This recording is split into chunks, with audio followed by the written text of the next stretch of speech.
ఛాందసం ఎక్కువైన వేళలో ఔరంగజేబు హిందూ దేవాలయాలన్నీ కూల్చివేస్తున్న సమయంలో ఈ కర్మాన్ ఘాట్ గుడిని కూడా కూల్చివేయమని సైనికులకి ఆయన ఆదేశించారు.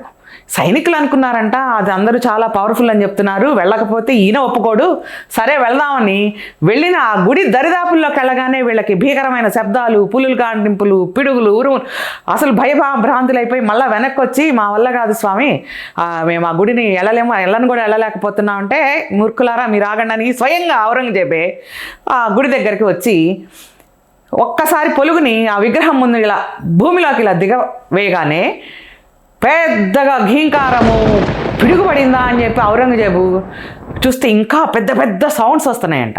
ఇదేంటి ఇలా నిశ్చలుడైపోయి కూర్చుంటే ఆ విగ్రహంలో నుంచి ఆంజనేయ స్వామి వారి వాయిస్ వచ్చిందంటే, హే రాజన్ కరోమన్ ఘాట్ అని చెప్పి శాంతి మంత్రంతో ఆయన్ని వణికించేసేసాడంట. ఆ కరోమన్ ఘాట్ అనేదే కాలక్రమేణా కర్మాన్ ఘాట్గా ప్రసిద్ధమైంది.